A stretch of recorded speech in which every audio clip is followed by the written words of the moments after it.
ஒரு காலத்தில் தேவர்களும் அசுரர்களும் அமுதம் பெற வேண்டும், மரணமில்லா வாழ்க்கை வேண்டும் என்று ஆசைப்பட்டார்கள்.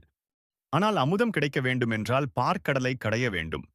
மந்திரமலை, கடைக்கும் கம்பி வாசுகி நாகம், கயிறு விஷ்ணு, கூர்ம அவதாரம், ஆமை, மலையை தாங்கினார். தேவர்களும் அசுரர்களும் ஒரே நேரத்தில் பார்க்கடலை கடைய ஆரம்பித்தார்கள். இந்த வீடியோ பிடிச்சிருந்தால லைக் பண்ணுங்க. நொபிக்கி கிட்ஸ் சேனலை சப்ஸ்கிரைப் பண்ணுங்கள். தேவர்களும் அசுரர்களும் ஒரே நேரத்தில் பார்க்கடலை கடைய ஆரம்பித்தார்கள். முதலில் வந்தது அமுதம் அல்ல. கடல் கொந்தளித்தது. வானம் இருண்டது. மின்னல் பிளந்தது. பூமி சுட ஆரம்பித்தது. உயிர்கள் மயங்கின. தேவர்கள் பயந்தனர். அசுரர்கள் ஓடினர். இந்த விஷம் உலகில் விழுந்தால் எல்லாம் நாசம். அனைவரும் சிவனிடம் மகாதேவனிடம் அடைக்கலம் புகுந்தனர். ஈசா, இந்த உலகை காப்பாற்றுங்கள். சிவன் எதையும் யோசிக்கவில்லை. தன் உயிரை எதையும் கணக்கில் எடுக்கவில்லை. உலகத்திற்காக அந்த விஷத்தை கையில் எடுத்தார். அந்த விஷம் வயிற்றுக்குள் போனால் சிவனின் தாண்டவ சக்தியே உலகை அழித்திருக்கும். அதனால் பார்வதி தேவி சிவனின் கழுத்தை பிடித்தாள். விஷம் மேலே போகவில்லை, கீழே போகவில்லை, கழுத்திலேயே நின்றது.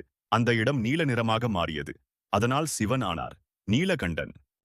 அந்த நீல நிறம் தியாகத்தின் அடையாளம். சிவன் சொல்லாத ஒரு உண்மை சிவன் சொல்லவில்லை. ஆனால் உலகம் புரிந்தது. நான் அழியவும் தயார், ஆனால் உலகம் அழியக்கூடாது. அதனால்தான் இன்று வரை சிவனை பார்த்தால் நமக்கு நினைவுக்கு